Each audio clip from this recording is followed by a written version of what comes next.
Good evening and welcome to Las Vegas. My name is Katherine Haddock, and together with Jane Stanford, we will be presenting an analysis on the theories of Robert Venturi and Denise Scott Brown, with an emphasis on one of their books, Learning from Las Vegas. At a glance, the infamous and intriguing urban strip of Las Vegas is nothing more than a confusing eclectic mix of haphazard architecture. However, to the open-minded, wise and vernacular minds of Robert Venturi and his wife Denise Scott Brown, we are introduced to a new and refreshing way of analysing and understanding a city that is most commonly critiqued than applauded for its architectural prowess. Their book Learning from Las Vegas, which was also co-written by Stephen Eisenor, analyses the Las Vegas Strip and, as stated in the preface of the book, emphasises that it is not simply about the city of Las Vegas, but more so the symbolism of architectural form. I think another element that's important to mention is that of symbol. And it's hard to recognize this now, but just a few decades ago, symbolism was completely out in, at least as a conscious element, was out in architecture. As I mentioned, there was abstract expressionism in the other arts and in architecture. And there really was an employment of symbolism when architecture adapted the vocabulary of the factory, of the steel frame, of the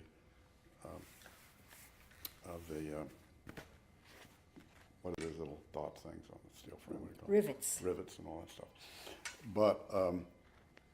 But symbol was officially out, and it was somewhat a reaction to the early it was related to the early reaction of modernism as a reaction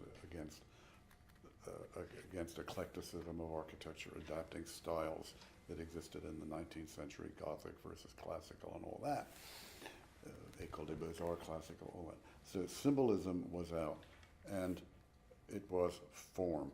And I think we got involved in symbolism again, and it was unusual at that time, and it was essentially when we went and, i.e., thought of iconography as significant within the loft context, but also when we looked at the ordinary everyday architecture, which might be another element that we should emphasize, the pop, ordinary, generic architecture. I learned a lot about this from Denise Scott Brown. She introduced me to this idea of the significance of the pop and the ordinary. She corrupted me by taking me to Las Vegas and are looking at there. And at Las Vegas is where I kind of learned about, signage is there, signage is relevant, and therefore symbol is part of the architectural and urban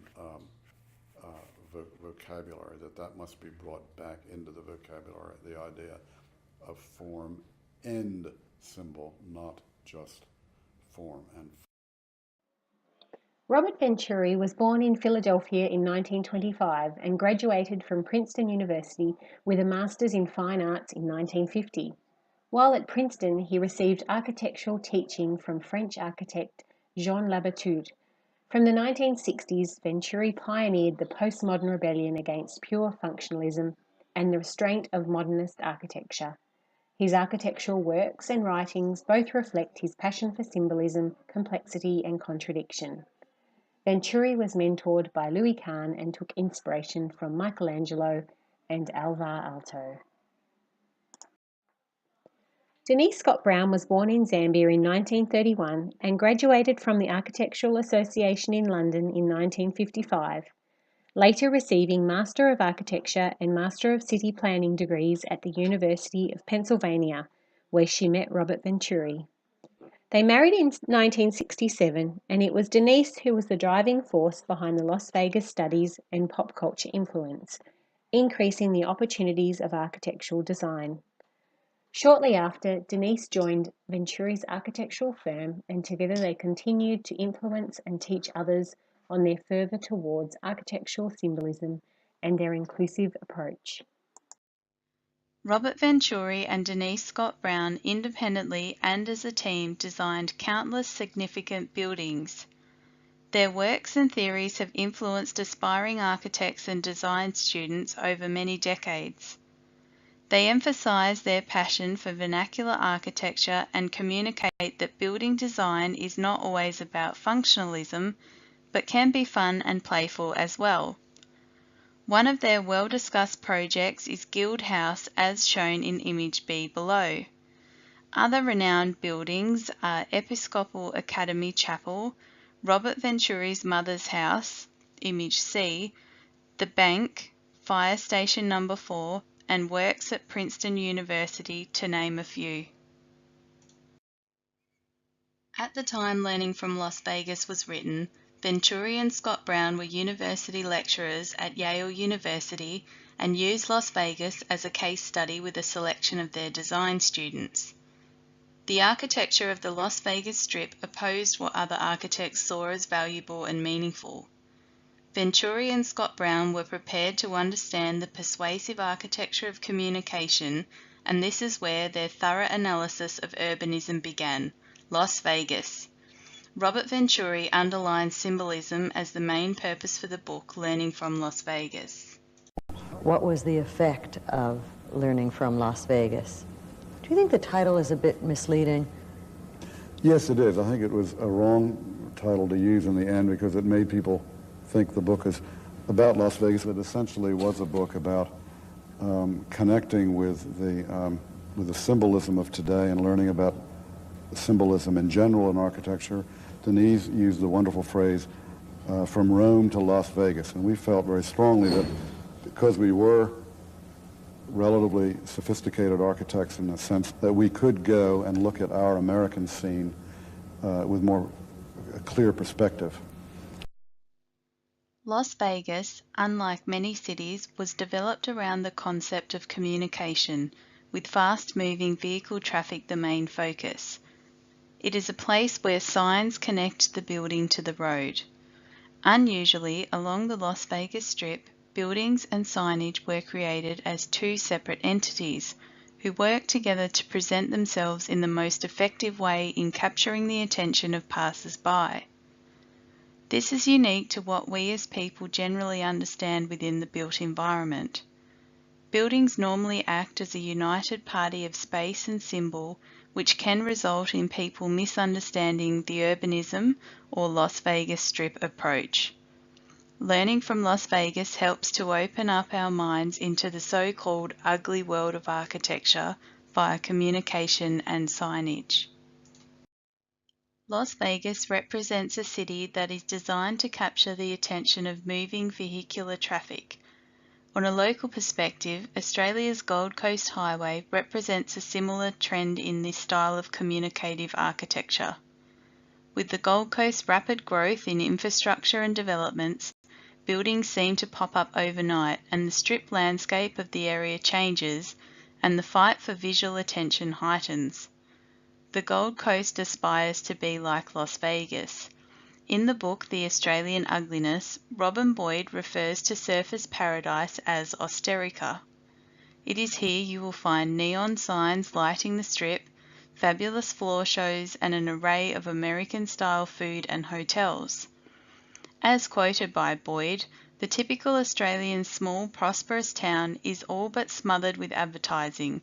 The buildings disappear beneath the combined burden of 1,000 ornamental alphabets, coloured drawings, and cutouts added to their own architectural features. The symbolic message of the Gold Coast is so in tune with the Las Vegas Strip. Both cities represent symbols in space, promote nostalgia, allow illusion, focus on the car, encourage playfulness and communication, providing a hysterical dreamland. Larger-than-life signage like the Hard Rock Cafe guitar is just one example of the over-exuberant urban symbols and signage used along the Gold Coast Strip. Neon worded signage also decorates the Gold Coast, all designed to attract the tourist and draw them inside. In Learning from Las Vegas, competition for attention amongst each establishment is highly prominent, and this is where the duck and the decorated shed analogies were introduced by Venturi and Scott Brown. As stated in their book, a duck is a building that is a sign, which, as we know, is a reflection of most modern architecture, as opposed to the label of the decorated shed, where a building is separated from its signage and the meaning of the building is in the sign. In this form, the architecture becomes less significant. The Las Vegas Strip is an example of many decorated sheds and scattered ducks in the fight for attention of the passerby. The decorated shed form of architecture allows for the signs to be the talent.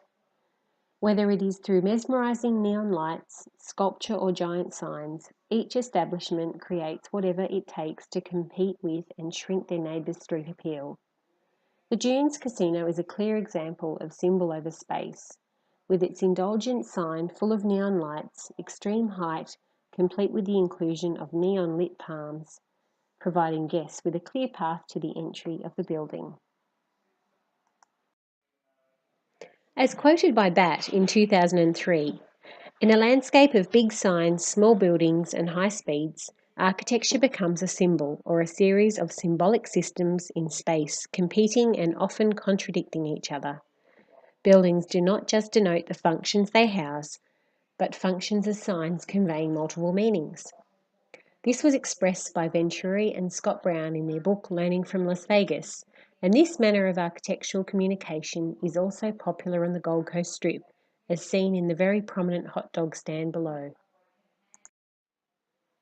From the moment you disembark your plane at Queensland's Coolangatta Airport and step into your rent-a-car, Venturi's so-called ducks, decorated sheds and neon signage smack you in the face in a fight for your attention and patronage.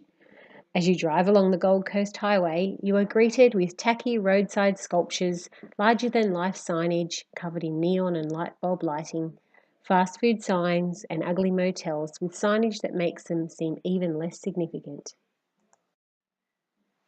We could also say that the Q1 building represents a duck in the way it is all sign. Only just surviving in its feet as the tallest building on the Gold Coast Strip, the sheer height and extravagance of this building is all that is required to draw attention. No signage or neon lighting is required to engage people from near and very far. To quote Venturi in 1977, when modern architects righteously abandon ornament on buildings, they unconsciously designed buildings that were ornament. In promoting space and articulation over symbolism and ornament, they distorted the whole building into a duck. They substituted for the innocent and inexpensive practice of applied decoration on a conventional shed the rather cynical and expensive distortion of program and structure to promote a duck. When we view signage as we drive along at sometimes high speeds, we are only given a brief opportunity to take in the images and text before us. There is a system used to make this as effective as possible for the consumer. Las Vegas signs have three messages. The heraldic, the signs, dominate. The physiognomic, which are messages given by faces of buildings, and the locational, which we commonly see in front of service stations and motels. As recognised by Venturi, Scott Brown and Eisenhower, all three message systems are closely interrelated on the Strip. Sometimes they are combined, as when the facade of the casino becomes one big sign, or the shape of the building reflects its name, and the sign, in turn, reflects the shape. Is the sign the building or the building the sign? These relationships and combinations between signs and buildings, between architecture and symbolism, between driver and the roadside are deeply relevant to architecture today. The illustration below, as shown in their analysis, provides a clear detail of what system is used, where and how. Here we can see a clear comparison of signage taking prominence over the built form in an example from Australia's Gold Coast Strip and on the right at Fremont Street, Las Vegas. Signage can be seen at varying heights, colours, sizes and mediums and takes priority over the buildings that sit around. If we look at the infamous Caesars Palace of Las Vegas and the Gold Coast Australia Fair Shopping Centre, we can see similarities in ornament and design. The exteriors, either through signage or attention-seeking building facades, are both extreme in nature, calling out for your patronage. Then, looking inside these two buildings, both with very different purposes, we can see similarities in the ceiling designs, orchestral heights, and pillars. Miami, Broad Beach, Surfers Paradise. Even the names of the towns you pass through are a copy of America, not to mention the extraordinary shopping centres. And who could ignore the extremely tall Pink Poodle motel sign that tempts tourists in, only to find the humble pink double-storey motel rooms nestled behind? In a similar manner to the signage of the Las Vegas Strip, signage is designed to capture traffic at both day and night, with neon signs adapting so that nobody misses them, no matter what time of day. The architecture of the Las Vegas Strip symbolises many things. The commercial buildings are communicated through their unique and diverse range of signage and advertising, either through neon lighting, sculpture, vivid imagery, or oversized wording. They all aim to capture the attention of passing traffic in the hope to lure you into their establishments. The symbolism of architecture was analysed in depth from many angles. The diagram from the book below depicts the way space, scale, and symbol are placed to best work in with the movement of traffic. Venturi and Scott Brown openly challenge the theory of modern architecture. Venturi talks of classical architecture and the phenomenon of both and, not either or. He seems to respond to detailed architecture, ornament, and criticises architects of the modern era who reject ornament and won't admit to using it in their works. While Venturi's works are not over the top, he categorises ornament simply as detail. He famously responded to Mies van der Rohe's adage, "Less is more, that less is a bore," and rejected the modernist way of form follows function for a more hybrid approach. If we reflect on Venturi's response, "less is a bore," in the context of the urban landscape of the Las Vegas Strip, we can understand its relevance. Las Vegas may not have the refinement of modern architecture, but as Venturi outlines, Las Vegas lets us dream. It takes us to another place. It allows visitors the illusion of being somewhere else. A fine example of this is Caesar's Palace Oasis. From the moment you park your car and approach the grand entrance of Roman pillars and perfectly proportioned gardens and water features, you are transported into a regal world. The oversized, exaggerated signage of both Las Vegas and the Gold Coast strips are poignant in their own right. However, there is great significance in the sign designers and manufacturers themselves. We could say that these companies are in fact the architects of these symbols in urban space. Two major influences in this area are the East Coast signs and awnings of Gold Coast and Yesco in Las Vegas. In particular, Yesco holds great symbolism to the Strip of Las Vegas, as it greets you on the drive into the Strip, acting almost like the mother of all signs on the Strip. Learning from Las Vegas in its critical analysis of the Las Vegas Strip in the 1970s provides clarity in architectural symbolism and emphasizes the relevant symbol and function over form. In a world that is moving closer towards conservative modernism as the architectural preference, learning from Las Vegas opens up our minds to the importance of vernacular architecture and helps one to understand that what some may think as ugly architecture is actually perfect for its purpose and surrounds. As quoted by Barth, by reclaiming its symbolic content, Venturi, Scott Brown, and Eisenhower hope to turn architecture into a visible language, to make it socially less coercive and aesthetically more vital. More importantly, they claimed that this visibly vital architecture possessed a language that could be analysed and evaluated. Signs and symbols taking the lead over architectural form make sense in the intriguing desert oasis of Las Vegas.